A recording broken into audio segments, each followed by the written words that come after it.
are you? I am fine, sir. Sit down all of you. Thank you, sir. आज हम लोग समझेंगे कि दिस और दैट का यूज कहाँ करते हैं। इसलिए मैंने इसका हेडिंग लिखा use of this and that. Understood? Yes, sir. Use का मतलब होता है प्रयोग। ऑफ का मतलब होता है दिस का मतलब होता है और एंड का मतलब होता है और दैट का मतलब होता है। Understood everyone? Yes, sir. इसको हिंदी में एक सेंटेंस में मैं बोलूंगा। इसका मतलब होता है यह और वह का प्रयोग। समझ में आया? Yes, तो sir. आगे आज समझेंगे कि दिस का हम लोग कहाँ यूज करते हैं और दैट का कहाँ यूज करते हैं। Understood everyone? Yes, sir. Very good. तो आप मुझे देख रहे हो तो मैं यहाँ पर क्या हूँ? खड़ा हूँ। तो ये जो मार्कर है जब मेरे क्या है? पास है। मेरे क्या है? पास है। और ये जो क्लॉक जो देख रहे हो ये मेरे से क्या है? दूर है। समझ रहे हैं आप? ये मार्कर मेरे से क्या है? पास है। और वो क्लॉक मेरे से क्या है? दूर है। दूर है। अंडरस्टूड? Yes, sir. जब कोई ऑब्जेक्ट आपसे क्या हो? पास हो, नजदीक हो, तब हम लोग यह का प्रयोग दैट मीन्स दिस का यूज करते हैं। और जब कोई ऑब्जेक्ट हमसे क्या हो? दूर हो। तब हम लोग किसका यूज करते हैं? का प्रयोग करते हैं। जैसे हम मार्कर है तो कोई अगर बच्चा बोलता है मेरे पास है तो मैं बोलूंगा वह मार्कर है। क्या ये सही है? No, sir. नहीं ना? यह मार्कर है। बिल्कुल यह मार्कर है। क्यों सही है कि यह मार्कर है ना मेरे से क्या है? पास है। पास है, नजदीक है। इसलिए मैं बोलूंगा यहाँ के लिए इस मार्कर के लिए यह मार्कर है। समझ में आया? जैसे वो बोतल आप देख रहे हो तो वह बोतल मेरे से क्या है? दूर है। तो कभी मैं बोलूंगा कि यह बोतल है? नहीं, यह रॉन्ग है। तो मैं क्या बोलूंगा? वह बोतल है। क्या है? वह बोतल है। समझ में आया? Yes, sir.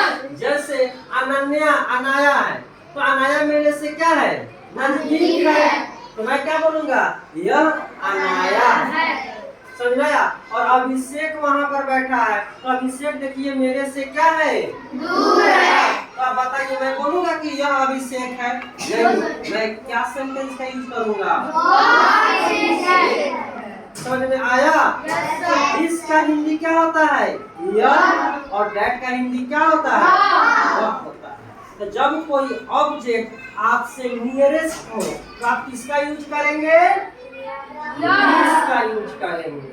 और जब कोई ऑब्जेक्ट आपसे क्या हो? फार हो, मतलब दैट मीन्स दूर हो, तो किसका यूज करेंगे? का यूज करेंगे। समझ में आया? बताइए यहाँ क्या यूज होगा? यहाँ क्या यूज होगा? यहाँ क्या यूज होगा?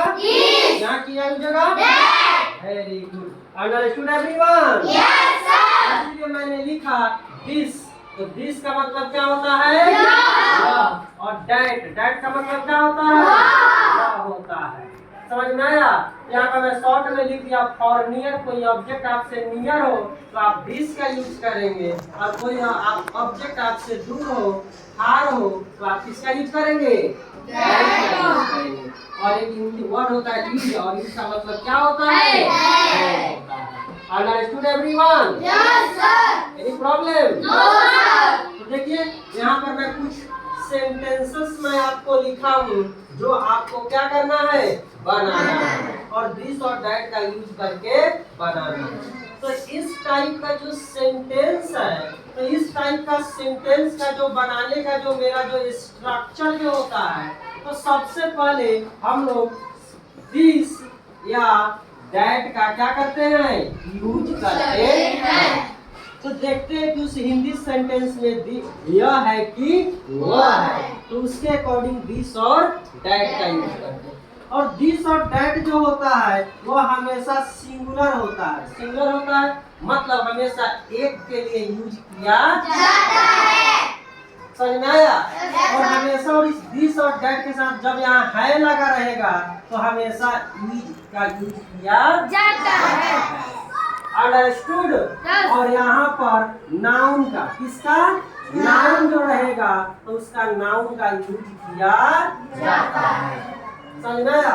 ये जो सारे वर्ड मैंने लिखा हूँ, राधा, राम, माला, अमर, मधु, विहार, विहार, पूनम, शोभा, विनोद, ये सब सारे वर्ड्स है नाउन होते हैं। क्या होते हैं? नाउन। और इसी नाउन को बताने के लिए कि वह नाउन हमसे नजदीक है या दूर है, तो वहाँ पर हम लोग दिस और दैट का यूज करते हैं। किसके अकॉर्डिंग? तो हिंदी सेंटेंस के according. Understood everyone? Yes sir. तो पहला मेरा हिंदी का सेंटेंस है, यह राधा है। तो सबसे पहले मैंने क्या बताया था आपको? दिस या दैट का यूज करते हैं। तो यह का इंग्लिश क्या होता है? Very good. तो मैं क्या लिखूंगा? दिस, मतलब ये दिस है तो दिस के साथ क्या यूज होगा? इज, तो दिस। इज, और यहाँ क्या है? राधा, राधा। तो यहाँ मैं बोलूंगा RADHA, DHA, राधा। और लास्ट में फुल Stop. स्टॉप। कौन सा stop? Full stop. Understood? Yes sir. ये राधा है तो राधा क्या है? एक नाम है। तो जब किसी का हम नाम बोलते हैं तो उसके पहले ए और एन का यूज नहीं करते हैं। अगर कोई बच्चा बोलता है दिस इज और राधा, यह रॉन्ग है। आप क्या बोलेंगे? This is Radha. हाँ, जैसे वह राम है तो बताइए कैसे बोलेंगे? That is Radha. और किसी का नाम जब किसी सेंटेंस में कहीं भी लिखना हो तो उसका जो फर्स्ट लेटर जो होता है वह हमेशा कैपिटल लेटर होता है। कौन सा लेटर होता है?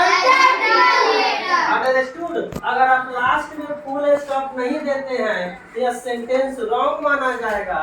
और यह सेंटेंस को स्टार्ट करते हैं तो हमेशा कैपिटल लेटर से ही होना चाहिए।